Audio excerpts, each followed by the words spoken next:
അല്ലാഹുവേ, ഇബ്നു ഉമർ റളിയല്ലാഹു തആല അൻഹു അങ്ങനെ മസ്ജിദുൻ നബവിയിൽ കിടന്നുറങ്ങാൻ പോകുമ്പോ അല്ലാഹുവേ, ഒരു സ്വപ്നമെങ്കിലും കണ്ടിരുന്നെങ്കിൽ എത്രയോ നല്ലതായിരുന്നു. മഹാനവറുകൾ അവിടെ നിന്ന് ഇശാ നമസ്കാരം കഴിഞ്ഞു മസ്ജിദുൻ നബവിയിൽ കിടന്നുറങ്ങുന്ന സമയത്ത് ഉറങ്ങാൻ പോകുമ്പോ ഇബ്നു ഉമർ റളിയല്ലാഹു തആല അൻഹു ദുആ ചെയ്യുകയാണ്. പടച്ച റബ്ബിനോട് ദുആ ചെയ്യുകയാണ്. ഇൻ കുന്ത തഅലമു ഫീ ഖൈറൻ, അല്ലാഹുവിനോട് ദുആ ചെയ്യുകയാ. അല്ലാഹുവേ, എന്നിൽ എന്തെങ്കിലും ഒരു ഖൈറുണ്ടെങ്കിൽ, എന്നിൽ എന്തെങ്കിലും ഒരു ഖൈറുണ്ടെങ്കിൽ എനിക്ക് നീ ഒരു സ്വപ്നം കാണിച്ചു തരണേ അല്ലാ. ഫറഅയ്തു ലൈലത്ത റുയാ, ഇന്നത്തെ രാത്രി തന്നെ എന്നിൽ എന്തെങ്കിലും ഒരു നന്മയുണ്ടെങ്കിൽ എനിക്ക് നീ ഒരു സ്വപ്നം കാണിച്ചു തരണേ തമ്പുരാനെ. എന്തിനാ റസൂലുള്ളയോട് അതിന്റെ അല്ലാഹുവിന്റെ റസൂൽ സല്ലല്ലാഹു അലൈഹി വസല്ലമ തങ്ങളോട് അതിന്റെ വ്യാഖ്യാനം ചോദിക്കാനാണ്. ഇബ്നു ഉമർ റളിയല്ലാഹു തആല അൻഹു അവിടെ നിന്ന് കിടക്കാൻ തുടങ്ങി. അവിടെ നിന്ന് ദുആ ചെയ്യുകയാണ്. അവിടെ നിന്ന് ദുആ ചെയ്തിട്ട് കിടക്കുമ്പോ ഫറഅയ്തുഹു, മഹാനവറുകൾ അവിടെ നിന്ന് ഒരു സ്വപ്നം കാണുകയാണ്. അതാനി മലക്കാ, രണ്ട് മലക്കുകൾ ഇങ്ങനെ കടന്നു വരികയാ. ഇബ്നു ഉമർ റളിയല്ലാഹു തആല അൻഹുവിന്റെ ചാരത്തേക്ക് രണ്ട് മലക്കുകൾ ഇങ്ങനെ കടന്നു വരികയാണ്. പടച്ചവരെ, എന്നിട്ട് ആ മലക്കുകൾ ഇബ്നു ഉമർ റളിയല്ലാഹു തആല അൻഹുവിന്റെ കയ്യിൽ പിടിച്ചുകൊണ്ട് പോവുകയാണ്. രണ്ട് മലക്കുകൾ അവിടെ നിന്ന് കയ്യിൽ പിടിച്ചുകൊണ്ട് പോവുകയാണ്. മഹാനവറുകൾ പറയുന്നു, ഫറഅയ്തുന്നാർ മൂതാ, ആ രണ്ട് മലക്കുകൾ പിടിച്ച് എവിടെയാ കൊണ്ടുപോകുന്നത്? അല്ലാഹുവിന്റെ അദാബ് കൊണ്ട് നിറച്ച നരകമുണ്ടല്ലോ, ആ നരകത്തിന്റെ മുന്നിൽ കൊണ്ടുപോവുകയാ.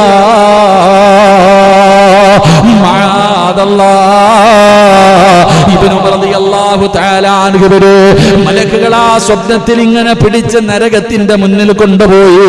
അവിടെ ചെല്ലുമ്പോ നരകം അടച്ചു വെച്ചിരിക്കുകയാണ്. കിണറടച്ചു വെച്ചിരിക്കുന്നത് പോലെ അല്ലാഹുവിന്റെ നരകം അവിടെ അടച്ചു വെച്ചിരിക്കുകയാ. മഹാനവറുകൾ അവിടെ നിന്ന് വല്ലാത്ത പടച്ചവര് അവിടെ നിന്ന് റബ്ബിനോട് കാവൽ ചോദിക്കുകയാണ്. എന്റെ പ്രിയപ്പെട്ട സഹോദരങ്ങള്, മഹാനായ ഇബ്നു ഉമർ റളിയല്ലാഹു തആല അൻഹു അവിടെ നിന്ന് സ്വപ്നം കണ്ടു. രാവിലെ എഴുന്നേറ്റു. അല്ലാഹുവേ, തന്റെ പ്രിയപ്പെട്ട സഹോദരിയാണ്, അല്ലാഹുവിന്റെ റസൂലിന്റെ ഭാര്യയാണ്, മുത്തുനബിയുടെ ഭാര്യയാണ് തന്റെ പ്രിയപ്പെട്ട സഹോദരി. എന്റെ പ്രിയപ്പെട്ട സഹോദരങ്ങളെ, അല്ലാഹുവിന്റെ റസൂലിനോട് ഈ സ്വപ്നവ്യാഖ്യാനം നേരിട്ട് പോയി ചോദിച്ചില്ല. കൂടപ്പുറപ്പിനോട് പറഞ്ഞു ഇതിന്റെ വ്യാഖ്യാനം ഒന്ന് ചോദിക്കാൻ. ഞാൻ കണ്ട സ്വപ്നം ഇതാണ്, സഹോദരിയോട് പറഞ്ഞു കൊടുത്തു. അങ്ങനെ അല്ലാഹുവിന്റെ പ്രവാചകന്റെ മുന്നില് മഹാനായ ഉമർ റളിയല്ലാഹു തആല അൻഹുവിന്റെ പ്രിയപ്പെട്ട മകനുണ്ടല്ലോ, ആ മകൻ കണ്ട സ്വപ്നത്തെ കുറിച്ച് റസൂലുള്ളാഹി തങ്ങളോട് ഇബ്നു ഉമർ റളിയല്ലാഹു തആല അൻഹുവിന്റെ സഹോദരി അവിടെ നിന്ന് മുത്തുനബിയോട് ഈ സ്വപ്നത്തിന്റെ വ്യാഖ്യാനം ചോദിക്കുകയാ. ആ സമയത്ത് അല്ലാഹുവിന്റെ റസൂൽ പറഞ്ഞ മറുപടി എന്തെന്നറിയുമോ? നിഅമർ റജുലു അബ്ദുല്ലാഹ് ലൗ കാന യുസല്ലി ബില്ലൈൽ. അല്ലാഹുവിന്റെ റസൂൽ പറയുകയാണ്, ഇബ്നു ഉമർ നല്ലവനാണ്, ഒരുപാട് നല്ല കാര്യങ്ങൾ ചെയ്യുന്നവനാണ്, അല്ലാഹുവിന് ഇഷ്ടപ്പെട്ടവനാണ്. പക്ഷേ രാത്രി ഒന്ന് 2 റക്അത്ത് നിസ്കരിച്ചിരുന്നെങ്കിൽ എത്രയോ നല്ലതാ. അല്ലാഹുവിന്റെ റസൂൽ പറയുകയാണ്, അവിടെ നിന്ന് ചരിത്രത്തിൽ കാണാം, നിഅമർ റജുലു അബ്ദുല്ലാഹ് ലൗ കാന യുസല്ലി ബില്ലൈൽ. 2 റക്അത്ത് നമസ്കരിച്ചിരുന്നെങ്കിൽ എത്രയോ നല്ലതാ. മഹാനായ ഇബ്നു ഉമർ തങ്ങൾ പറയുകയാണ്, വമാ തറക്തു മിൻഹു അൻ കാന റസൂലുള്ളാഹ്.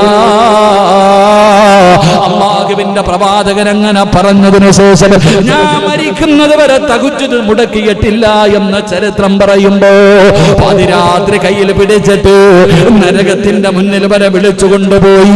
അവിടെ ചെല്ലുമ്പോൾ നരകം അടച്ചിട്ടിരിക്കുകയാ. ഇതിന്റെ വ്യാഖ്യാനമായിട്ട് അല്ലാഹുവിന്റെ റസൂൽ പറഞ്ഞു കൊടുത്തത്, അവിടെ നിന്ന് രാത്രിയുടെ നിശബ്ദതയിൽ എഴുന്നേറ്റ് നിസ്കരിക്കാരാ.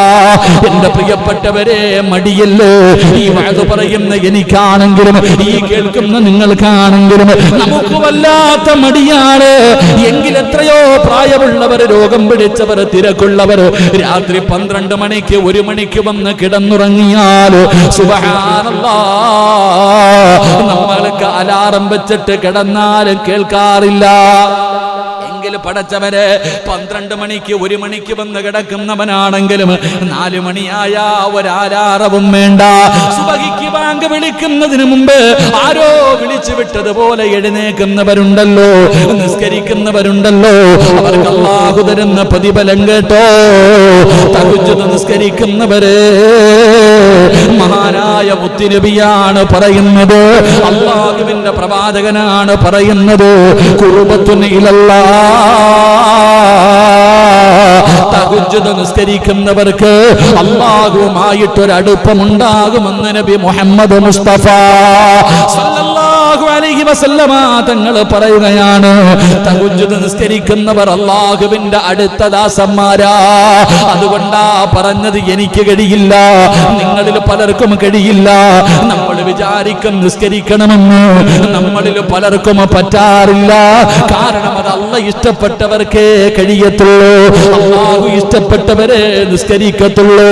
മഹാനായ പ്രവാചകൻ പറയുകയാണ്, തഹജ്ജുദ് നിസ്കരിക്കുന്ന മനുഷ്യ, അല്ലാഹുവേ അല്ലാഹുവേ എത്ര വലിയ പ്രതിഫലമെന്നറിയോ, എത്ര വലിയ പ്രതിഫലമെന്നറിയോ. പടച്ചവരെ, ജീവിതത്തിൽ ഞാനും നിങ്ങളും ഒരുപാട് തെറ്റ് ചെയ്യുമല്ലോ.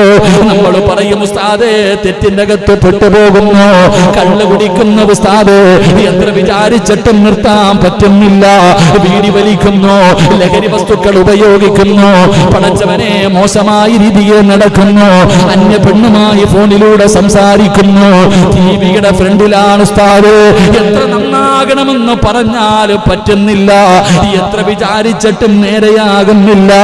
എങ്കിൽ ഒരു നന്മ പറഞ്ഞു തരാ, ലോകത്തിന്റെ നേതാവാ പറയുന്നത്, ഏതെങ്കിലും ഒരു മനുഷ്യനെ തഹജ്ജുദ് നിസ്കരിച്ചാൽ അവനെ അല്ലാഹു പാപങ്ങളിൽ നിന്ന് സംരക്ഷിക്കുമെന്ന് ആദരവായ പ്രവാചകൻ നബി മുഹമ്മദ് മുസ്തഫ സല്ലല്ലാഹു അലൈഹി വസല്ലമ തങ്ങൾ പറയുകയാ, നിന്റെ കള്ളുകുടി മാറണോ, നിന്റെ പലിശ തീറ്റി മാറണോ, നിന്റെ വൃത്തികെട്ട സ്വഭാവങ്ങൾ മാറണോ, ഏത് മോശമായ കാര്യമാണെങ്കിലും മാറ്റണമെന്ന് നിനക്ക് ആഗ്രഹമുണ്ടോ, എങ്കിലും മുടങ്ങാതെ നീ ഒരു 10 ദിവസം ഒന്ന് തഹജ്ജുദ് നിസ്കരിച്ചു നോക്ക്. അല്ലാഹുവേ, പിന്നെ കള്ള് നിന്റെ മുന്നിൽ വെച്ചാ നീ കുടിക്കൂല. അല്ലാഹു നിന്നെ സംരക്ഷിക്കുകയാണ്, തെറ്റിലേക്ക് വീഴാതെ അല്ലാഹു തന്നെ നിന്നെ സംരക്ഷിക്കുകയാ. അത് പടച്ചവനിലേക്ക് അടുക്കുമ്പോ കിട്ടുന്ന രണ്ടാമത്തെ പ്രതിഫലമാണ്. 3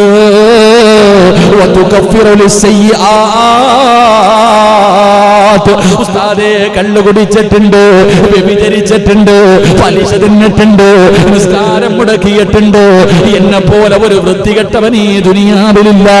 ഒരുപാട് തെറ്റ് ചെയ്തവരാണെന്ന് പറയുന്നവരുണ്ടല്ലോ. മോനെ, നിന്റെ പാപം അല്ലാഹു പൊറുക്കണോ, അല്ലാഹു നിന്റെ പാപങ്ങൾ പുറത്തു തരണോ. റസൂലുള്ളാഹി തങ്ങൾ പറയുകയാ, ഒന്ന് രാത്രിയുടെ നിശബ്ദതയിൽ എഴുന്നേറ്റൊന്ന് നിസ്കരിക്കാൻ പറ്റുമോ? ആരും കാണാതെ പാതിരാത്രി എഴുന്നേറ്റ് നിസ്കരിച്ചിട്ട് പടച്ച റബ്ബിന്റെ മുന്നിലേക്ക് തന്റെ ഇരുകരങ്ങൾ ഉയർത്തിയിട്ട് അവിടെ നിന്ന് കരഞ്ഞു ദുആ ചെയ്താ നിന്റെ പാപം അല്ലാഹു പുറത്തു തരുമെന്ന് ആദരവായ പ്രവാചകൻ നബി മുഹമ്മദ് മുസ്തഫ സല്ലല്ലാഹു അലൈഹി വസല്ലമ തങ്ങൾ പറയുമ്പോ നാലാമത്തെ പ്രതിഫലം എന്താ? ഇന്ന് മുതൽ തുടങ്ങിക്കോ, ഇന്ന് മുതൽ തുടങ്ങിക്കോ. ഈ പറയുന്ന ഞാനും എന്റെ പ്രസംഗം കേൾക്കുന്നവരും നിങ്ങൾക്ക് ആർക്കെങ്കിലും ഇന്ന് മുതൽ തഹജ്ജുദ് നിസ്കാരം തുടങ്ങാൻ പറ്റുമോ? അത് റമദാനിൽ മാത്രം നിസ്കരിക്കേണ്ട നിസ്കാരമല്ല. ജീവിതത്തിൽ രോഗങ്ങളും കടങ്ങളും പ്രയാസങ്ങളും പ്രതിസന്ധികളും മരണങ്ങളും വരുമ്പോ മാത്രം നിസ്കരിക്കാറുള്ള നിസ്കാരമല്ല. മോനെ, മുത്തുനബിയാണ് പറയുന്നത്,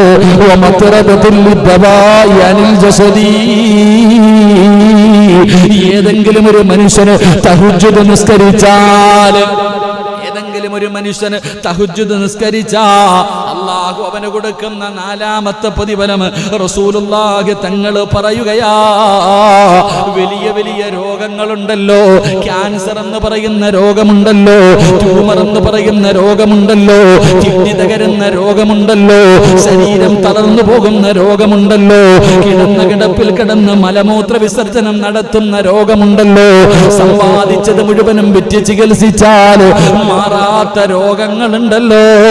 അല്ലാഹു നിന്നെ ആ രോഗങ്ങളിൽ നിന്ന് സംരക്ഷിക്കുമെന്ന് ആദരവായ പ്രവാചകൻ നബി മുഹമ്മദ് മുസ്തഫ സല്ലല്ലാഹു അലൈഹി വസല്ലം. അല്ലാഹു ഈമാൻ തരുമാറാകട്ടെ. രാത്രി നിസ്കരിച്ചാൽ കിട്ടുന്ന നാലാമത്തെ പ്രതിഫലം എന്താ? ഒന്ന്, അത് അല്ലാഹുവിന്റെ അടുക്കലേക്ക് അല്ലാഹുവുമായിട്ട് അടുക്കാൻ കഴിയും. ശരിയാ, പകല് നിസ്കരിച്ചാൽ അത് കിട്ടൂല, രാത്രി നിസ്കരിച്ചാൽ അല്ലാഹുവുമായിട്ടൊരു ബന്ധം. രണ്ട്, എടാ നീ എത്ര വൃത്തികെട്ടവനാണെങ്കിലും നിസ്കരിക്കാൻ തുടങ്ങിക്കഴിഞ്ഞാൽ നീ കള്ളു കുടിക്കണമെന്ന് വിചാരിച്ചാലും പറ്റൂല, അല്ലാഹു നിന്നെ രക്ഷപ്പെടുത്തും. ഒരു പെണ്ണ് വിളിച്ചിട്ട് വാ ഞാൻ തരാം, പോടാ, അല്ലാഹു നിന്നെ രക്ഷിക്കും, അല്ലാഹു നിന്നെ സംരക്ഷിക്കുമെന്ന് നബിയുനാ റസൂലുള്ളാഹി. മൂന്ന്, നീ എത്ര വലിയ പാപം ചെയ്തവനാണെങ്കിലും അല്ലാഹു നിനക്ക് പുറത്തു തരും, അല്ലാഹു നിനക്ക് പുറത്തു തരും. നാല്, മാരകമായ രോഗം, മാരകമായ രോഗങ്ങളിൽ നിന്ന് അല്ലാഹു നിന്നെ രക്ഷപ്പെടുത്തുമെന്ന് നബിയുനാ റസൂലുള്ളാഹി. അൽഹംദുലില്ലാഹ്. രാത്രിയൊക്കെ എഴുന്നേറ്റ് നിസ്കരിക്കുന്ന ഒരു മനുഷ്യൻ അല്ലാഹുവിനെ ബുദ്ധിമുട്ടിക്കുമോ? അല്ലാഹുവിനെ പ്രയാസപ്പെടുത്തൂ? ഇല്ല സഹോദരങ്ങളെ, അല്ലാഹു സംരക്ഷണം കൊടുക്കും. അല്ലാഹു നമ്മളെ കാത്തിരക്ഷിക്കുമാറാകട്ടെ. അല്ലാഹു മാരകമായ രോഗങ്ങളെ തൊട്ട് അല്ലാഹു നമ്മളെ കാത്തിരക്ഷിക്കുമാറാകട്ടെ. എൻ്റെ പ്രിയപ്പെട്ട സഹോദരങ്ങളെ, മഹാനായ നബി മുഹമ്മദ് മുസ്തഫ, ഇത്തിരി കാപ്പി താപ്പ ഇതേ പോയ കാക്ക, മഹാനായ നബി മുഹമ്മദ് മുസ്തഫ മൂന്ന് സ്വലാത്ത്. സല്ലല്ലാഹു അലാ മുഹമ്മദ്, സല്ലല്ലാഹു അലാ മുഹമ്മദ്, സല്ലല്ലാഹു അലൈഹി വസല്ലം. അല്ലാഹുമ്മ സല്ലി അലാ മുഹമ്മദ് യാ റബ്ബി സല്ലി അലൈഹി വസല്ലം. അല്ലാഹു സ്വീകരിക്കുമാറാകട്ടെ, അല്ലാഹു സ്വീകരിക്കുമാറാകട്ടെ. ഇൻഷാ അല്ലാഹ് നിസ്കരിക്കല്ലേ ഇന്ന് മുതൽ? ഇൻഷാ അല്ലാഹ് അല്ലാഹു ഭാഗ്യം തരുമാറാകട്ടെ, അല്ലാഹു ഭാഗ്യം തരുമാറാകട്ടെ. 10 മണിയായി, നിർത്താർ. ഒരു അരമണിക്കൂറും കൂടി ഇരിക്കൂലേ? എന്തായാലും ഇൻഷാ അല്ലാഹ് രണ്ടാമത്തെ കാര്യം പറയുന്നില്ല, ഇതിന്റെ പ്രതിഫലം പറഞ്ഞ് നിർത്താം. ഈ തഹജ്ജുദ് നിസ്കരിക്കുന്ന ഒരു മനുഷ്യൻ അല്ലാഹു തരുന്ന പ്രതിഫലം പറഞ്ഞിട്ട് നമുക്ക് അവസാനിപ്പിക്കാം. അല്ലാഹു ഭാഗ്യം തരുമാറാകട്ടെ, അല്ലാഹു ഭാഗ്യം തരുമാറാകട്ടെ. എൻ്റെ പ്രിയപ്പെട്ട സഹോദരങ്ങളെ, മഹാനായ ജുനൈദുൽ ബഅദാദി മഹാനവറുകൾ, വലിയ മഹാനാ ജുനൈദുൽ ബഅദാദി തങ്ങൾ അവിടെ നിന്ന് മരണപ്പെട്ടു. അവിടെ നിന്ന് മരണപ്പെട്ടപ്പോൾ മുഖത്ത് വല്ലാത്ത പ്രകാശമായിരുന്നു. ചിലരൊക്കെ മരിച്ചു കിടക്കുമ്പോൾ വല്ലാത്ത പ്രകാശമാണ്. അള്ളാഹു നമ്മുടെ മുഖത്ത് നൽകി അനുഗ്രഹിക്കുമാറാകട്ടെ. മഹാനായ ജുനൈദുൽ ബഅദാദി തങ്ങൾ അവിടെ നിന്ന് മരണപ്പെട്ടപ്പോൾ മുഖത്ത് വല്ലാത്ത പ്രകാശം. അങ്ങനെ അവിടുത്തെ മയ്യത്ത് കൊണ്ട് കബറടക്കി കഴിഞ്ഞു. ശിഷ്യന്മാര് ഉസ്താദിനെ ഒന്ന് സ്വപ്നം കാണണമെന്ന് വലിയ ആഗ്രഹം. അങ്ങനെ ജുനൈദുൽ ബഅദാദി തങ്ങളെ അവിടുത്തെ ശിഷ്യന്മാരിങ്ങനെ വല്ലാത്ത ആഗ്രഹം. അങ്ങനെ ഒരിക്കൽ സ്വപ്നം കണ്ടു. അങ്ങനെ ശിഷ്യന്മാര് സ്വപ്നം കണ്ടപ്പോൾ ഉസ്താദിനോട് ചോദിച്ചു, ഉസ്താദെ, നിങ്ങളുടെ മുഖത്ത് വല്ലാത്ത ഒരു പ്രകാശമായിരുന്നു മരിച്ചപ്പോ, എങ്ങനെയുണ്ട് ഉസ്താദെ ഖബർ ജീവിതമൊക്കെ? മഹാനവറുകളോട് ചോദിക്കുമ്പോൾ തന്റെ ശിഷ്യന്മാര് സ്വപ്നം കാണുമ്പോൾ ഉസ്താദ് വളരെ സന്തോഷത്തിലിരിക്കുക. ഖബറിന്റെ അകത്ത് വല്ലാത്ത സന്തോഷത്തിലിരിക്കുന്ന ജുനൈദുൽ ബഅദാദി തങ്ങളെ കണ്ടപ്പോൾ ചോദിച്ചു, അവിടെ നിന്ന് സ്വപ്നത്തിലൂടെ ചോദിച്ചു ഗുരുനാഥനോട്, മുഖത്ത് വല്ലാത്ത പ്രകാശം കണ്ടു. രണ്ടാമതായിട്ട് അവിടെ നിന്ന് ചോദിച്ചു, ഖബർ ജീവിതം എങ്ങനെ ഉണ്ടായി? മഹാനായ ജുനൈദുൽ ബഅദാദി തങ്ങൾ അവിടെ നിന്ന് പറയുകയാണ്, അവിടെ നിന്ന് പറഞ്ഞു കൊടുത്ത കാര്യം എന്തെന്നറിയുമോ? ശിഷ്യന്മാരോട് പറഞ്ഞു കൊടുത്തു, അൽഹംദുലില്ലാഹ്, ആ പാതിരാത്രിയിലെ 2 റക്അത്ത് നമസ്കാരമുണ്ടല്ലോ, പാതിരാത്രിയിലെ 2 റക്അത്ത് തഹജ്ജുദ് നിസ്കാരം, അതാണ് എന്റെ 6 അടി മണ്ണിന്റെ അകത്തന്നെ രക്ഷപ്പെടുത്തിയതെന്നു മഹാനായ ജുനൈദുൽ ബഅദാദി തങ്ങൾ അവിടെ നിന്ന് പറയുമ്പോ, എന്റെ പ്രിയപ്പെട്ടവരെ, മഹദിയായ ആയിഷ ബീബി റളിയല്ലാഹു തആല അൻഹാ, അല്ലാഹുവിന്റെ പ്രവാചകന്റെ പ്രിയപ്പെട്ട ഭാര്യയായ ആയിഷ ബീബി റളിയല്ലാഹു തആല അൻഹ പറഞ്ഞു തരികയാ, എന്റെ പ്രിയപ്പെട്ടവരെ, രാത്രി കാലങ്ങളിൽ എഴുന്നേറ്റ് 2ഉം 4ഉം 6ഉം ഒക്കെ നിസ്കരിക്കുന്നവരുണ്ടല്ലോ, അവർക്ക് അല്ലാഹു തരുന്ന പ്രതിഫലത്തെ കുറിച്ച് മഹദിയായ ആയിഷ ബീബി റളിയല്ലാഹു തആല അൻഹ പറയുകയാണ്. ഖാല ആയിഷ റളിയല്ലാഹു തആല അൻഹ ഖാല റസൂലുള്ളാഹി സ്വല്ലല്ലാഹു അലൈഹി വസല്ലം, മൻ സല്ലാ ഫിൽ ലൈലി വഅഹ്സന സ്വലാത്തി അക്രമഹുല്ലാഹു തആല. തഹജ്ജുദ് നിസ്കരിക്കുന്ന മനുഷ്യനെ അല്ലാഹു ആദരിക്കുകയാണ്.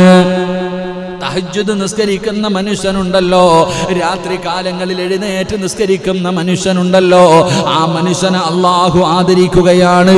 എങ്ങനെയാണ് ദുനിയാവിലും ആഖിറത്തിലും ആദരിക്കുന്നത്? ദുനിയാവിലും ആഖിറത്തിലും ഈ രാത്രി എഴുന്നേറ്റ് നിസ്കരിക്കുന്നവനെ പടച്ച റബ്ബ് എങ്ങനെയാണ് ആദരിക്കുന്നത്, എങ്ങനെയാണ് ബഹുമാനിക്കുന്നത്? മഹദിയായ ആയിഷ ബീവി റളിയല്ലാഹു തആല അൻഹ പറയുകയാണ്, യഹ്ഫദുല്ലാഹുൽ ആഫാ, രാത്രി എഴുന്നേറ്റ് നിസ്കരിക്കുന്നവരെ അല്ലാഹു നിന്നെ എങ്ങനെയാണ് ആദരിക്കുന്നത്? അല്ലാഹു നിനക്ക് ആപത്തുകൾ തരത്തില്ലെന്ന് നബി മുഹമ്മദ് മുസ്തഫ സല്ലല്ലാഹു അലൈഹി വസല്ലമ തങ്ങൾ പറയുകയാണ്. ഓരോ ആപത്തുകളുണ്ടല്ലോ, ഒരുപാട് വലിയ വലിയ പ്രയാസങ്ങളുണ്ടല്ലോ, പടച്ചവനെ കച്ചവടമൊക്കെ തകർന്ന് തരിപ്പണമാവുകയാണ്, വല്ലാത്ത രോഗങ്ങൾ വരികയാണ്, സമ്പത്ത് മുഴുവനും നഷ്ടപ്പെട്ടു പോവുകയാണ്, വലിയ വലിയ രോഗങ്ങൾ കടന്നു വരികയാണ്, കുടുംബത്തിൽ പ്രയാസങ്ങൾ വരികയാണ്, മക്കൾക്ക് രോഗമായി മരണപ്പെടുന്നുണ്ട്. ഇതുപോലെയുള്ള വലിയ വലിയ ആപത്തുകളുണ്ടല്ലോ, ആ ആപത്തുകളിൽ നിന്ന് അല്ലാഹു നിന്നെ സംരക്ഷിക്കുമെന്ന് ആദരവായ പ്രവാചകൻ നബി മുഹമ്മദ് മുസ്തഫ നബി മുഹമ്മദ് മുസ്തഫ തഹജ്ജുദൊക്കെ നിസ്കരിക്കുന്ന മനുഷ്യന് അല്ലാഹു എല്ലാ ഭാഗത്തു നിന്നുള്ള ആപത്തുകളെ തൊട്ട്, എല്ലാ ഭാഗത്തു നിന്നും ഉള്ള ആപത്തുകളെ തൊട്ട് അല്ലാഹു ആ മനുഷ്യന് സംരക്ഷണം കൊടുക്കും. 2, ആയിഷ ബീബി റളിയല്ലാഹു തആല അൻഹ പറയുകയാണ്, വയൽഹർ അസ്വാ, അല്ലാഹുവേ അവിടെന്ന് പറയുന്നു, വയൽഹർ അസ്വാ ലിദ്ദഅതി ഫീ വജ്ഹി, ഈമാനിന്റെ പ്രകാശം അല്ലാഹു അവരുടെ മുഖത്ത് കൊടുക്കുകയാണ്. പാതിരാത്രി എഴുന്നേറ്റ് നിസ്കരിക്കുന്ന ഒരു മനുഷ്യനുണ്ടല്ലോ, ആ മനുഷ്യന്റെ മുഖത്ത് ഈമാനിന്റെ പ്രകാശം കണ്ടാ തന്നെ അറിയാ എന്തൊരു സൗന്ദര്യമെന്നറിയോ. തൊലിയുടെ വെളുപ്പല്ല, ചില ആൾക്കാരുടെ മുഖത്ത് നോക്കിയാ തന്നെ അറിയാം എന്തൊരു സന്തോഷമാ. അത് ഈമാനിന്റെ പ്രകാശമാണ്, അത് ഈമാനിന്റെ പ്രകാശമാണ്. ജുനൈദുൽ ബഅദാദി നിങ്ങൾ മരിച്ചു കിടന്നപ്പോ ആ മുഖത്ത് കണ്ട പ്രകാശം ആ തഹജ്ജുദ് നിസ്കരിച്ചതിന്റെ പ്രകാശമാണ്. അല്ലാഹു അവരുടെ മുഖത്ത് കൊടുത്ത പ്രകാശം അത് ഈമാനിന്റെ പ്രകാശമാ.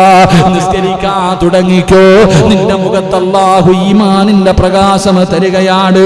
3 റസൂലുള്ളാഹി തങ്ങൾ പറയുകയാണ്, വയുഹിബ്ബു ഖുലൂബി ഇബാദി സ്വാലിഹീൻ. അല്ലാഹുവേ, റസൂലുള്ളാഹി തങ്ങൾ പറയുകയാണ്, അല്ലാഹു ഇഷ്ടപ്പെടുന്നു, അല്ലാഹുവിന്റെ പ്രവാചകൻ ഇഷ്ടപ്പെടുന്നു, മലക്കുകൾ ഇഷ്ടപ്പെടുന്നു, സ്വാലിഹീങ്ങൾ ഇഷ്ടപ്പെടുന്നു. എല്ലാവരുടെ ഹൃദയത്തിലും അല്ലാഹു നിനക്കൊരു സ്ഥാനം തരികയാ. അല്ലാഹു ആദരിച്ചവരുണ്ടല്ലോ, സ്വാലിഹീങ്ങളുണ്ടല്ലോ, എല്ലാവരും നിന്നെ സ്നേഹിക്കുകയാണ്. മൂന്നാമതായിട്ട് റസൂലുള്ളാഹി തങ്ങൾ പറഞ്ഞു, വയുഹിബ്ബു ഖുലൂബി ഇബാദി സ്വാലിഹീൻ, സ്വാലിഹീങ്ങളായ ആൾക്കാർ നിന്നെ ഇഷ്ടപ്പെടുമെന്ന് നബിയിനാ റസൂലുള്ളാഹി. ഉറക്കപ്പറ നബിയിനാ റസൂലുള്ളാഹി. അസൂയപ്പെട്ടിട്ട് കാര്യമില്ല. അസൂയപ്പെട്ടിട്ട് നമ്മൾ ചിന്തിക്കുക, എന്തേടപ്പ എനിക്ക് 10-60 വയസ്സുണ്ട്, എന്നെ ആരും ബഹുമാനിക്കുന്നില്ല, ആദരിക്കണില്ല, ഓനെ എന്താ ഇപ്പം എല്ലാവരും ഇഷ്ടപ്പെടുന്നത്? അത് അള്ളാഹു എടുത്തതാ. അത് അള്ളാഹുവിലേക്ക് അടുക്കും. അങ്ങനെ ചില ആൾക്കാരോട് വല്ലാത്ത സ്നേഹം, ചില ആൾക്കാരുടെ മുഖത്ത് നോക്കിക്കഴിഞ്ഞാൽ ഒരു വല്ലാത്ത അടുപ്പ്, അറിയാതെ എഴുന്നേറ്റ് നിന്ന് പോകും. അള്ളാഹു ഈമാൻ തരുമാറാകട്ടെ, അള്ളാഹു ഈമാൻ തരുമാറാകട്ടെ. 4മതായിട്ട് പ്രവാചകൻ സല്ലല്ലാഹു അലൈഹി വസല്ലമ തങ്ങൾ പറഞ്ഞു, വയദ്കുറു ലിസാനുഹു ഹിക്മ, ചിലരുടെ നാവിന് വല്ലാത്ത പവറാ. ചില ആൾക്കാരുടെ നാവിന് വല്ലാത്ത ഒരു വാക്ക് പറഞ്ഞത് അങ്ങനെ, അവന്റെ വാക്ക് വല്ലാത്തതാ. അള്ളാഹു നമുക്ക് ഈമാൻ നൽകുമാറാകട്ടെ. ചിലരുടെ വാക്കിൽ അള്ളാഹു വല്ലാത്ത അസറ് വെച്ചിട്ടുണ്ട്. അത് തഹജ്ജുദ് നിസ്കരിക്കുന്ന ഒരു മനുഷ്യൻ അള്ളാഹു കൊടുക്കുന്ന ഒരു ഭാഗ്യവാ. ഒരു വാക്ക് പറഞ്ഞാൽ മതി, അൽഹംദുലില്ലാ, റാഹത്താകും. ചിലപ്പോൾ താടി കാണില്ല, തഴമ്പ് കാണില്ല, ഒന്നും ഉണ്ടാവില്ല. വലിയ ഹജ്ജോ ഹാജിയാരോ സെക്രട്ടറിയോ പ്രസിഡന്റോ ഇമാമൊന്നും ആവണമെന്നില്ല. ചില ആൾക്കാർ തഹജ്ജുദ് നിസ്കരിക്കുന്ന ചില പണ്ടുള്ള ചില പാപ്പമാരുണ്ട്, പള്ളിയുടെ ഫ്രണ്ടിലൊക്കെ ഇരിക്കും. നമുക്ക് ഞങ്ങളുടെ പത്രാർത്ഥ കണ്ടിട്ടാ, പണ്ടൊക്കെ ചില പള്ളിയുടെ പോയിട്ട് പറയാം, അത്ത ഒന്ന് ദുആ ചെയ്തേക്കണം, അത് മതി. ചിലരൊക്കെ എത്രയോ ആത്മാർത്ഥമായിട്ട് പറയും, ഉസ്താദെ അത്താടെ ദുആ ഉണ്ടെങ്കിൽ എന്താ ഇല്ലേ, എന്തേതങ്ങനെ പറയണേ? നമുക്ക് പറയാൻ പറ്റുമോ? നമ്മുടെ അത്താട് നമ്മുടെ മക്കൾ പറയൂ, എൻ്റെ വാപ്പാടെ ദുആ മതി ഉസ്താദെ, എനിക്ക് ഉറപ്പുണ്ട് ഞാൻ രക്ഷപ്പെടുമെന്ന് പറയാൻ നമ്മുടെ മോന് പറ്റുമോ? അവൻ നോക്കുമ്പോൾ പടച്ചവരെ വാപ്പാടെ ജീവിതത്തിൽ ഒരു നന്മയില്ല. അവൻ വിചാരിക്കണം ഞാൻ 5 നേരം നിസ്കരിക്കുന്നു, വാപ്പായ്ക്ക് ഒന്നുമില്ല, പിന്നെന്താ വാപ്പാടെ ദുആ? എന്റെ പ്രിയപ്പെട്ടവർ, ഞാൻ ഇന്ന് രാവിലെ ഈ സർജറിക്ക് വേണ്ടി ഞാൻ പറഞ്ഞു എറണാകുളത്ത് ഹോസ്പിറ്റലിൽ കിടക്കുന്ന സഹോദരൻ ഞാൻ പറഞ്ഞു, ഉസ്താദ് എൻ്റെ വാപ്പ ഉണ്ടല്ലോ, എൻ്റെ വാപ്പാടെ ദുആ ഉണ്ടല്ലോ, അത് മതി. ഉമ്മ മരണപ്പെട്ടു പോയാൽ എൻ്റെ ഉമ്മാടെ ദുആ ഉണ്ടല്ലോ, അത് മതി. എൻ്റെ പ്രിയപ്പെട്ട സഹോദരങ്ങളെ, ചിലരുടെ നാവുകൾക്ക് 5 തഹജ്ജുദ് നിസ്കരിക്കുന്ന ഒരു മനുഷ്യൻ, ആ മനുഷ്യന്റെ നാവിന് റസൂലുള്ളാഹി പറഞ്ഞു വയദ്കുറു ലിസാനുഹു ഹിക്മ, അല്ലാഹുവിന്റെ നാവിനൊരു പവർ കൊടുക്കും. അൽഹംദുലില്ലാഹ്, അല്ലാഹു നൽകി അനുഗ്രഹിക്കുമാറാകട്ടെ, അല്ലാഹു ഈമാൻ നൽകി അനുഗ്രഹിക്കുമാറാകട്ടെ. എന്നിട്ട് പ്രവാചകൻ പറഞ്ഞു വയജഅലു ഹകീമ, അല്ലാഹു അവരുടെ ചിലർക്ക് അങ്ങനെ കിതാബൊന്നും പഠിക്കണമെന്നില്ല, 10 കിതാബ് മാത്രം പഠിച്ച പണ്ടത്തെ ചില വാപ്പാമാരുണ്ട്. ഉസ്താദന്മാർ പറയുന്നതിനേക്കാളും നല്ലപോലെ മസലകൾ പറയും, ഇല്ലേ? 10 കിതാബ് ചിലപ്പോൾ വലിയ അറിവൊന്നുമില്ല, വലിയ ഹത്തീബൊന്നും ആയിരിക്കത്തില്ല, വലിയ പണ്ഡിതരൊന്നും ആയിരിക്കത്തില്ല. എന്നാൽ പണ്ടത്തെ അമ്മമാരുടെയൊക്കെ ഉമ്മമാരില്ലേ, ഉമ്മാമ്മമാരൊക്കെ, അവരൊക്കെ എന്താ ഹദീസുകൾ മസലകളൊക്കെ പറയണേ? അതൊക്കെ ഇത് എവിടുന്ന് കിട്ടിയതാ? അത് അള്ളാഹു ഇങ്ങോട്ട് പഠിപ്പിച്ചു കൊടുത്ത അവർക്ക്. പല ഉമ്മമാര് സംസാരിക്കുമ്പോൾ പഴയ കാര്യങ്ങളൊക്കെ പറയും, നമ്മളിങ്ങനെ കണ്ണും തള്ളി നിപ്പാണ്ട്. ചില ഉപ്പാപ്പമാരൊക്കെ പള്ളി വരുമ്പോഴൊക്കെ ചില ഇങ്ങനെ പറയാറുണ്ട്, എവിടുന്ന് കിട്ടിയപ്പോൾ ഇവർക്ക് ഈ അറിവ്? എൻ്റെ പ്രിയപ്പെട്ട സഹോദരങ്ങളെ, അള്ളാഹുവിന്റെ റസൂൽ സല്ലല്ലാഹു അലൈഹി വസല്ലമ തങ്ങൾ പറഞ്ഞതായി ആയിഷ ബീവി റളിയല്ലാഹു തആല അൻഹ പറയുന്നു, തഹജ്ജുദ് നിസ്കരിക്കുന്ന മനുഷ്യൻ, ആ മനുഷ്യന് അള്ളാഹു അവന് ഹിക്മത്ത് കൊടുക്കും, അള്ളാഹു സുബ്ഹാനഹു വ തആല അവൻ അറിവ് കൊടുക്കുമെന്ന് മഹാനായി നബിയിന റസൂലുള്ളാഹി സല്ലല്ലാഹു അലൈഹി വസല്ലമ തങ്ങൾ പറയുമ്പോൾ 5 കാര്യങ്ങളാണിത് ദുനിയാവിൽ കിട്ടുന്നതാണ്. 1, അല്ലാഹു സുബ്ഹാനഹു വ തആല എല്ലാ ആപത്തുകളിൽ നിന്നവനെ രക്ഷിക്കുകയാണ്. 2, അവന്റെ മുഖത്ത് നോക്കിയാൽ തന്നെ ഈമാനിന്റെ പ്രകാശം കാണാം. 3, റസൂലുള്ളാഹി തങ്ങൾ പറയുകയാ, എല്ലാവരും അവനെ ഇഷ്ടപ്പെടുകയാണ്, എല്ലാവരും അവനെ സ്നേഹിക്കുകയാണ്, എല്ലാവരും അവനെ ആദരിക്കുകയാണ്. അവന് പൈസ കൊടുക്കണ്ട, ഇലക്ഷന് നിൽക്കണ്ട, ഫ്ലക്സ് അടിക്കണ്ട, ഒന്നും ചെയ്യാതെ തന്നെ എല്ലാവരും അവനെ ഇഷ്ടപ്പെടുന്നു. കാരണം അവനെ അല്ലാഹ് ഇഷ്ടപ്പെട്ടതാണ്.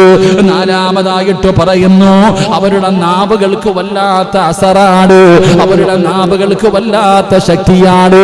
5മത് ദുനിയാവിൽ കിട്ടുന്ന പ്രതിഫലമാണ്, അല്ലാഹു അവന് അറിവ് കൊടുക്കുകയാ. മസലകളൊക്കെ പറയാനുള്ള അറിവ് അല്ലാഹു തന്നെ കൊടുക്കുകയാണ്. റസൂലുള്ളാഹി തങ്ങൾ പറയുകയാ, ഇനി മരണത്തിന് ശേഷമാണ് പ്രതിഫലമിരിക്കുന്നത്. ഇത് ദുനിയാവിലെ പ്രതിഫലമാണ്, ഇത് ദുനിയാവിലെ പ്രതിഫലമാണ്. ഇനിയുള്ള പ്രതിഫലം എന്തെന്നറിയുമോ? ഇനി മരണത്തിന് ശേഷമുള്ള പ്രതിഫലമാ. ആയിഷ യഹ്ശറു മിൻ ഖബരി അബിയൽ വജ്ഹി, നാളെ പടച്ച റബ്ബിന്റെ പരലോകത്തേക്ക് ഖബറിന്റെ അകത്ത് നിന്ന് എഴുന്നേറ്റ് വരുമ്പോ മുഖത്ത് വല്ലാത്ത പ്രകാശവാ, വല്ലാത്ത ഒരു പ്രകാശമുണ്ടല്ലോ. വുജൂഹു യൗമഇദിൻ നാളിറ ഇലാ റബ്ബിഹാ നാളിറ. അല്ലാഹുവിന്റെ വിശുദ്ധമായ ഖുർആനാ പറഞ്ഞത്, നാളെ ചില മുഖങ്ങൾ വല്ലാതെ പ്രകാശിക്കുന്നതാണ്, ചില മുഖത്ത് വല്ലാത്ത പ്രകാശം. പേടിച്ച് വിറച്ചുകൊണ്ട് നിൽക്കുന്ന ജനങ്ങളുടെ നടുവില് ഖബറിന്റെ അകത്ത് നിന്ന് ആരാടാ എന്നെ വിളിച്ചുണർത്തിയത് എന്ന് ചോദിച്ചുകൊണ്ട് തലയുടെ മുകളിലിരിക്കുന്ന മണ്ണ് തട്ടിക്കളഞ്ഞിട്ട് നാളെ ഖബറിന്റെ അകത്ത് നിന്ന് ചിരിക്കുന്ന മുഖത്തോട് എഴുന്നേറ്റ് വരുന്ന ഒരു വിഭാഗമുണ്ട് സ്വഹാബാ. റസൂലുള്ളാഹി തങ്ങളാ പറയുന്നത്, രാത്രി ആരും കാണാതെ എഴുന്നേറ്റ് നിന്ന് നിസ്കരിച്ച ഉപ്പാ, നിസ്കരിച്ച ചെറുപ്പക്കാരാ, നിസ്കരിച്ച പെങ്ങള്, നിന്റെ ഭർത്താവ് അറിഞ്ഞില്ല, നിന്റെ മക്കളറിഞ്ഞില്ല, നിന്റെ കുടുംബക്കാരറിഞ്ഞില്ല, നീയും അല്ലാഹുവും മാത്രം അറിയുന്ന ഒരു രഹസ്യമാണ്. ആ രാത്രി എഴുന്നേറ്റ് നിസ്കരിച്ച നീയുണ്ടല്ലോ, നാളെ പരലോകത്തേക്ക് വരുമ്പോ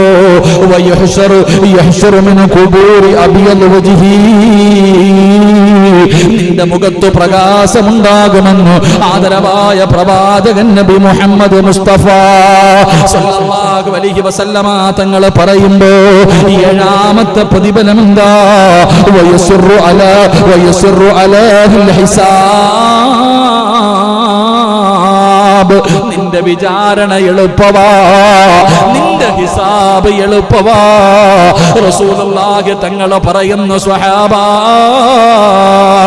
നാളെ പടച്ച റബ്ബിന്റെ പരലോകത്ത് ജനങ്ങൾ മുഴുവനും ഒരുമിച്ച് നിൽക്കുമ്പോ അല്ലാഹുവിന്റെ ഭാഗത്ത് നിന്ന് വിളിക്കുകയാണ് വയുനാദിൽ മുനാദി മിൻ ഖിബലിർ റഹ്മാൻ. അല്ലാഹുവിന്റെ ഭാഗത്ത് നിന്ന് വിളിക്കുകയാണ്. കോടാനി കോടി ജനങ്ങളുണ്ട്, കോടാനി കോടി ജനങ്ങളുണ്ട്. എല്ലാവരും നിൽക്കുമ്പോ അല്ലാഹു ഒരു ഭാഗത്തെ തിരഞ്ഞെടുക്കുകയാണ്, ഒരു ഭാഗത്തെ തിരഞ്ഞു വിളിക്കുകയാണ്. എന്നിട്ട് പടച്ചവൻ തന്റെ അർശിന്റെ ഭാഗത്തേക്ക് അവരെ നിരത്തി നിർത്തുകയാണ്. അവരല്ലാഹുവേ ഒരു കുറഞ്ഞ സംഘമാണ്, ഒരു കുറഞ്ഞ സംഘമാണ്. അല്ലാഹുവിന്റെ ഭാഗത്ത് ഇങ്ങനെ വിളിച്ചു നിർത്തുകയാണ്. സഹാബത്ത് ചോദിക്കുന്നു നബിയേ യാ റസൂലല്ലാഹ്, അല്ലാഹുവിന്റെ റസൂലേ അവരാരാണ് നബിയേ, അവരാരാണ് നബിയേ? അല്ലാഹുവിന്റെ മലക്കുകൾ വിളിച്ചു ചേർത്തിട്ട് പ്രവാചകൻ പറയുന്നു അല്ലാഹുവിന്റെ അർശിന്റെ ഭാഗത്ത് ആ വിളിച്ചു നിർത്തുന്ന വിശിഷ്ട അതിഥികളായ ആ ചെറിയ സംഘമാരാണ് നബിയേ? അവരെന്ത് നന്മ ചെയ്തതിന്റെ പേരിലാ? തതജാഫാ ജുനൂബുഹും അനിൽ മളാജ്. മുത്തി നബിയല്ലേ പറഞ്ഞത്? അവര് തഹജ്ജുദ് നിസ്കരിച്ചവരാ, അവര് പാതിരാത്രി എഴുന്നേറ്റ് നിസ്കരിച്ചവരാ. അവർക്ക് നാളെ വിചാരണയില്ല. വയദ്ഖുലൂനൽ ജന്ന ബിഗൈരി ഹിസാബ്. നാളെ അല്ലാഹു അവരെ വിളിച്ചിട്ട് പെട്ടെന്ന് വിചാരണ ചെയ്യുകയാണ്. നിങ്ങൾ പൊക്കോ, രാത്രി എഴുന്നേറ്റ് എന്നെ ഓർത്തവരല്ലേ? സുന്ദരിയായ ഭാര്യ ഒരു പുതപ്പിന്റെ കീഴിൽ കെട്ടിപ്പിടിച്ച് കിടന്നപ്പോ ഏത് തണുപ്പുള്ള രാത്രിയാണെങ്കിലും 2 മണിക്ക് 3 മണിക്ക് 4 മണിക്ക് എഴുന്നേറ്റ് ഒന്നാൻ ആകാശത്തിൽ വന്നിരിക്കുന്ന എന്നെ കാണാ, എന്നോട് ദുആ ചെയ്യാ എഴുന്നേറ്റ് നിന്ന മനുഷ്യ, ഇന്ന് നിനക്ക് വിചാരണയില്ല, നിനക്കിന്ന് പ്രയാസമില്ല, യാതൊരു ഭയവും നിനക്കില്ല. വയദ്ഖുലൂനൽ ജന്ന ബിഗൈരി ഹിസാബ്.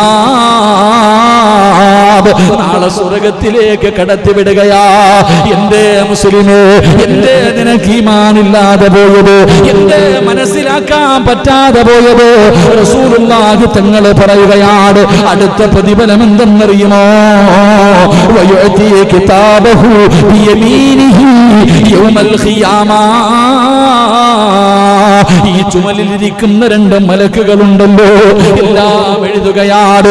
ഞാൻ ഈ പറയുന്നത് എഴുതുകയാണ്, ഈ ഇരിക്കുന്നത് എഴുതുകയാണ്. എല്ലാം എഴുതി വെക്കുന്ന മലക്കുകളുണ്ടല്ലോ.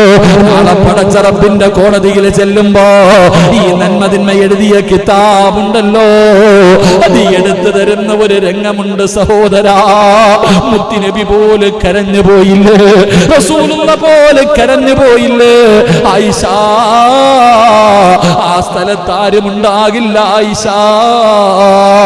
ഒരാളും തിരിഞ്ഞു നോക്കാത്ത, ഒരാളും സഹായിക്കാത്ത ആ ഭയാനകമായ അവസരമുണ്ടല്ലോ. അല്ലാഹു ചിലരുടെ കയ്യിൽ കൊടുക്കുന്നത് എങ്ങനെയെന്നറിയുവോ? അല്ലാഹനെ മറന്ന് നടന്നവർ അവരുടെ ഇടത് കൈയുണ്ടല്ലോ നെഞ്ചിലൂടെ കുത്തിയിറക്കുകയാണ്, നെഞ്ചിലൂടെ കുത്തിയിറക്കുകയാണ്. എന്നിട്ട് അവരുടെ പുറം ഭാഗത്ത് വെച്ച കിതാബ് കൊടുക്കുന്നത്. അല്ലാഹു നമ്മളെ കാത്തിരക്ഷിക്കുമാറാകട്ടെ. അവൻ നരകത്തിന്റെ അവകാശിയാ, അവൻ നഷ്ടപ്പെട്ടു പോയവനാ, അവൻ പരാജയപ്പെട്ടു പോയവനാ. അവനെക്കാലം നശിച്ചാരും പരലോകത്തില്ലല്ലോ. റസൂലുള്ളാഹി തങ്ങൾ പറയുകയാണ്, രാത്രി എഴുന്നേറ്റ് നിസ്കരിച്ച വാപ്പാ, മോനെ ചെറുപ്പക്കാരാ, അല്ലാഹുവിന്റെ തൃപ്തി മാത്രം കരുതിയിട്ട് രാത്രി എഴുന്നേറ്റ് 2 റക്അത്ത് പടച്ച റബ്ബിന്റെ മുന്നിൽ സുജൂദിൽ കിടന്നവരെ അല്ലാഹു നാളെ തരുവടാ. നിന്റെ വലത് കൈയിലേക്ക്, നിന്റെ വലത് കൈയിലേക്ക് ആ നന്മതിന്മ എഴുതിയ കിതാബുണ്ടല്ലോ, അല്ലാഹു നിന്റെ വലത് കൈയിൽ വെച്ച് തരുമെന്ന് ആദരവായ പ്രവാചകൻ നബി മുഹമ്മദ് മുസ്തഫ സല്ലല്ലാഹു അലൈഹി വസല്ലമ തങ്ങൾ പറയുകയാ. എന്റെ പ്രിയപ്പെട്ടവരെ, തഹജ്ജുദ് നിസ്കരിക്കുന്ന ഒരു മനുഷ്യൻ അല്ലാഹു കൊടുക്കുന്ന പ്രതിഫലമാ. അവസാനത്തെ പ്രതിഫലമെന്തേ? റസൂലുള്ളാഹി തങ്ങൾ പറയുകയാണ്, വയമുറു അല സിറാത്ത് സിറാത്ത്. മഴ പെയ്യുമ്പോ നീ ആകാശത്ത് നോക്കിയിട്ടുണ്ടോ? മഴ പെയ്യുന്ന സമയത്ത് ഇടിയും മഴയുമൊക്കെ പെയ്യുമ്പോ ആകാശത്ത് ഇങ്ങനെ ഒരു പ്രകാശം കാണാ, ഒരു മിന്നലടിക്കുന്നത് പോലെ, ഒരു മിന്നലടിക്കുന്നത് പോലെ ഒരു പ്രകാശം ഞാനും നിങ്ങളും കാണുമല്ലോ. റസൂലുള്ളാഹി തങ്ങൾ പറയുകയാണ്, തഹജ്ജുദ് നിസ്കരിക്കുന്ന മുസ്ലിമേ, നാളെ പടച്ച റബ്ബിന്റെ പരലോകത്ത് നരകത്തിന്റെ മുകളിലൂടെ വലിച്ചു കെട്ടിയിരിക്കുന്ന അല്ലാഹുവിന്റെ അദാബ് കൊണ്ട് നിറച്ച സിറാത്ത് എന്ന് പറയുന്ന പാലമുണ്ടല്ലോ. അല്ലാഹുവേ, ജനങ്ങൾ അതിനകത്ത് നിന്ന് നരകത്തിലേക്ക് വീഴുകയാണ്, നരകത്തിന്റെ കൊളുത്തുകൾ വന്ന് കൊണ്ടുപോവുകയാണ്. ആ സിറാത്ത് എന്ന് പറയുന്ന ഭയാനകമായ അദാബുകൾ കൊണ്ട് നിറച്ച നരകത്തിന്റെ മുകളിൽ വെച്ച് കെട്ടിയിരിക്കുന്ന പാലം, ആ പാലത്തിന് വല്ലാത്ത നീളമാണ്, അതിന് വല്ലാത്ത ഇരുളാണ്, അതിന് വല്ലാത്ത മൂർച്ചയാണ്, അതിന് വല്ലാത്ത വഴിവഴുപ്പാട്. അത് കടക്കാൻ കോടാനുകോടി വർഷങ്ങൾ എടുക്കുന്നവരുണ്ട്, അതിനകത്തുകൂടെ നടക്കുന്നവരുണ്ട്, അതിനകത്തുകൂടെ പറക്കുന്നവരുണ്ട്, അതിനകത്തുകൂടെ ഇഴയുന്നവരുണ്ട്. അല്ലാഹുവേ, കണ്ണടച്ച് തുറക്കുന്നതിന് മുമ്പ്, കണ്ണടച്ച് തുറക്കുന്നതിന് മുമ്പ് അതിലൂടെ കടന്നു പോകുന്നവരുണ്ട്. റസൂലുള്ളാഹി പറയുന്നു, ആയിഷ ബീവി പറയുകയാണ്, തഹജ്ജുദ് നിസ്കരിക്കുന്ന മുസ്ലിമേ, ഇടിയും മഴയും വരുമ്പോ ആകാശത്ത് മിന്നൽ കാണുന്നത് പോലെ നാളെ നീ സിറാത്ത് കിടക്കുമെന്ന് ലോകത്തിന്റെ നേതാവ് നബി മുഹമ്മദ് മുസ്തഫ. അല്ലാഹുവേ, ഞങ്ങൾക്ക് നമസ്കരിക്കാനുള്ള ഭാഗ്യം തരണേ അല്ലാ. സിറാത്ത് എന്ന് പറയുന്ന പാലം കടക്കാനുള്ള ഭാഗ്യവാ അല്ലാഹുവേ. 10ാമത്തെ പ്രതിഫലം എന്തെന്നറിയോ? 10ാമത്തെ പ്രതിഫലം എന്തെന്നറിയോ? അല്ലാഹുവിന്റെ സ്വർഗ്ഗമുണ്ടല്ലോ, ഒരു കണ്ണും കാണാത്ത, ഒരു മനുഷ്യനും പ്രവചിക്കാൻ കഴിയാത്ത, ഒരു മനുഷ്യനും പറഞ്ഞു തരാൻ കഴിയാത്ത, എത്ര വലിയ എഞ്ചിനീയറിനും പറയാൻ കഴിയാത്ത അല്ലാഹുവിന്റെ അനുഗ്രഹങ്ങൾ കൊണ്ട് നിറച്ച സ്വർഗ്ഗമുണ്ടല്ലോ. ആ സ്വർഗ്ഗപ്രവേശനമാ, നീ സ്വർഗ്ഗത്തിന്റെ അവകാശിയാ. ഈ സദസ്സിലിരുന്നു കൊണ്ട് നിസ്കരിക്കുന്നവരാണെന്ന് കൈപൊക്കിയ മുസ്ലിമേ, നീ അല്ലാഹുവിന്റെ സ്വർഗ്ഗത്തിന്റെ അവകാശിയാ. നിലനിർത്തിക്കോ, മുടക്കല്ലേ, മുടക്കല്ലേ. മരിക്കുന്ന ദിവസവും തഹജ്ജുദ് നിസ്കരിച്ചിട്ട് അല്ലാഹുവിന്റെ തൃപ്തിയും പൊരുത്തവും കിട്ടിയിട്ട് പുഞ്ചിരിക്കുന്ന മുഖത്തോടെ മയ്യത്ത് കാണാൻ വരുന്നവർ മുഴുവനും കൊതിപ്പിക്കുന്ന രീതിയില് മയ്യത്ത് കാണാൻ വരുന്നവർ മുഖത്തിട്ടിരിക്കുന്ന തുണി ഉയർത്തി നോക്കുമ്പോ അവന്റെ മുഖത്ത് നോക്കി ചിരിക്കണ്ടേ വാപ്പാ, ചിരിക്കണ്ടേ ചെറുപ്പക്കാരാ, മോനെ ചിരിക്കണ്ടതപ്പടാളാ. മരിച്ചു കിടക്കുന്ന സമയത്ത് നിന്റെ ഭാര്യയും നിന്റെ മക്കളും നിന്റെ കൂടപ്പുറപ്പും നിന്റെ കുടുംബക്കാര് കാണാൻ വരുന്നവര് മുഴുവനും കരയുന്ന ദിവസം ആ വെള്ളത്തുണിയുടെ അടിയിൽ കിടന്ന് ചിരിക്കണം മോനെ. അപ്പോഴാണ് ചിരിക്കേണ്ടത്. അല്ലാഹു അതിനുള്ള ഭാഗ്യം നൽകുമാറാകട്ടെ. അല്ലാഹു അതിനുള്ള ഭാഗ്യം നൽകി അനുഗ്രഹിക്കുമാറാകട്ടെ. കൊച്ചുകുട്ടികൾ വീട്ടിൽ നമ്മളൊക്കെ പോകുമ്പോൾ ചെറിയ കുട്ടികൾ നമ്മളെ കളിപ്പിക്കാൻ വേണ്ടി പോയി പുതപ്പ് തലയുടെ മുകളിൽ ഇട്ടിട്ട് ഒളിച്ചിരിക്കും. ചെറിയ മക്കൾ, അല്ലാഹു നമ്മുടെ മക്കളെ സ്വാലിഹീങ്ങളാക്കി തരുമാറാകട്ടെ.